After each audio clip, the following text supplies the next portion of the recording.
Mike's go ahead. Sir. Okay. All right, well, good morning, everyone. We're here to announce an important arrest that's been made. It was made yesterday. I will read from a prepared statement. Kind of as a caveat, I'm gonna read that statement. I'm not going to be able to answer specific questions about the evidence that we have because it's an ongoing criminal investigation, but I'll certainly, try to answer any questions I can about it. But the specifics of the case with the evidence that we've gathered, I'm not going to be able to answer that because this is still an investigation that's active and ongoing. We're still gathering information and evidence. But with that being said, I'm going to go ahead and read this for you. So on November 21st, a 31-year-old female flagged down a passing motorist in the 400 block of East New Hampshire Avenue in DeLand and asked that person to call 911. The victim stated to the motorist and police dispatchers that she was abducted and sexually battered. The victim stated that a Hispanic male forced her into his vehicle and drove her to a remote section of East New Hampshire Avenue. During the incident, the victim stated that she was run over by the vehicle and then sexually battered by the perpetrator.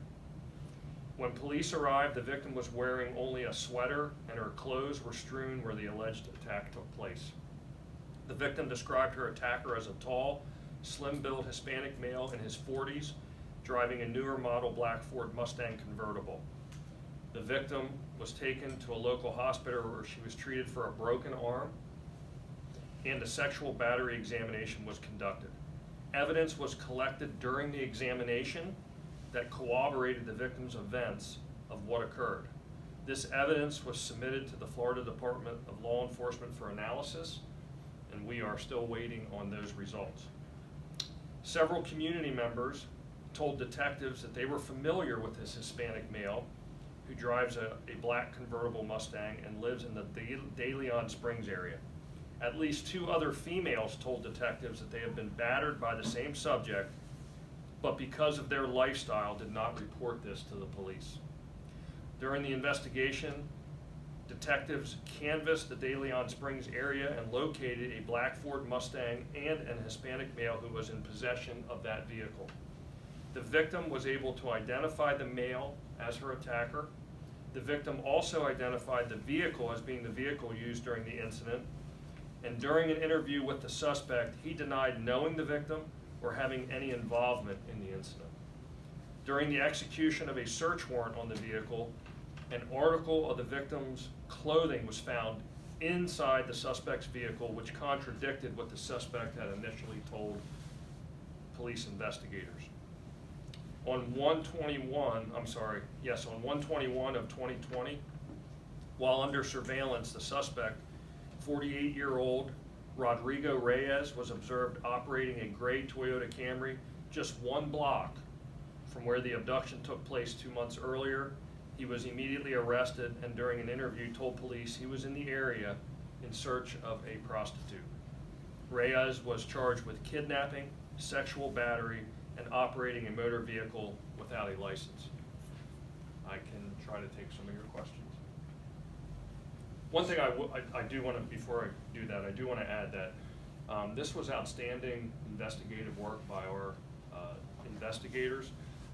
Because of relationships that they have in the community, they were able to talk to people. People were giving them information, and they were able, based on that information, to identify, and the information that they were given led them to this area of DeLand Springs and the suspect, and were able to identify the suspect. So it was truly a cooperative effort by those in our community that trusted our investigators enough to provide them with these different pieces of information that they were able to use and then identify our suspect and then ultimately be able to piece the case together and make an arrest.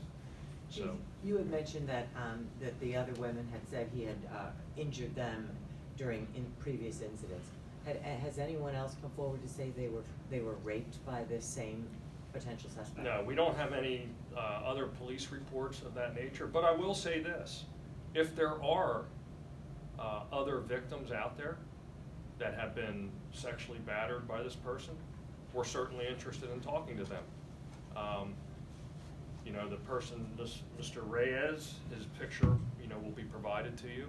So if there are any victims out there that wish to come forward, make a police report if they've been victimized by this person, we certainly would, you know, welcome the opportunity to investigate that and bring any additional criminal charges that might surface as a result of that.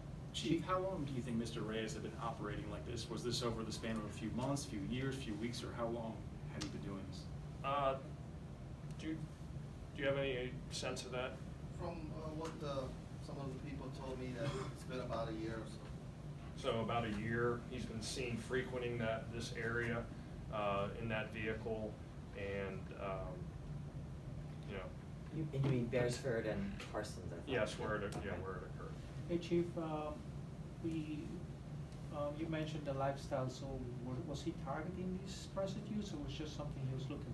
We believe that he was targeting prostitutes. Now, this particular woman was, you know, has told us that she was not a prostitute. She just happened to be walking in the area to go up to make a purchase at a local convenience store, and he happened past her. You mentioned two cars, a black Mustang and a Toyota Camry. Was he driving, did he own both vehicles, and which car was the article of clothing found? The black Mustang was the vehicle that he was mainly operating, that we believe was operating the night where he abducted this woman and sexually battered her. So that's where the evidence was found, in the black Mustang. He just happened to have this other vehicle the other night when he was arrested. We have the black Mustang. He lives in DeLand Springs, you said, Chief. Job, family, you know, is this guy operating, you know, as a one person in the daytime and someone else at night? You know? I think he did have some employment as a construction worker. And that's about all I really know about him. What's his criminal history with you all here? Yeah, That's a good question.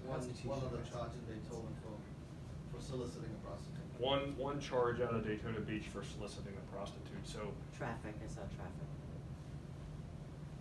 Do you think he's lived here? I know you thought he's been operating about a year. Do you think he's lived here quite a bit longer? Do you know? don't know that. Is he a citizen? That is up in the air at this point, his immigration status. I think some individuals. I'm in contact with him. Yeah, we've been in contact with ICE to try to determine his citizenship. We don't believe he's a citizen, but ICE is working on that aspect. Where is he originally from? You said Hispanic. Is he from He's from Mexico. Mexico? Were these attacks escalating from what you could see with the evidence, with what he allegedly did to these women? Was there an escalation in the attacks? That we don't know. You know, these women that came forward and spoke to our investigators, you know, said that they knew him from frequenting that area. Several of them, you know, told our investigators kind of vaguely that he had picked them up and assaulted them in the past. The specifics of the assaults, I don't know that we got that information from them. You know, they were probably reluctant to tell us, but because of relationships that our investigators have with people in our community, they did provide, you know, at least enough information for us to lead us to this individual. So were those two previous cases reported before this incident? No, and we still don't have an official report from them. This is just part of our investigation of this incident. They didn't say they wanted prosecution or a formal report done about what had happened to them. It was just information they gave us in this case. See, what a lot of people, you know, may or may not understand, you know, there are probably lots of victims of crime out there that go unreported for whatever reason. You know, sometimes people don't want to be involved in the criminal justice system. Sometimes, in the case that our investigators were told, they didn't report that they were victimized because of the lifestyle that they were involved in. They just didn't report the crime. And each person has a choice whether or not they report a crime. We can't force people to report crimes. We hope that they do, but without that, without a willing victim, it becomes very difficult to investigate and then ultimately bring people to justice.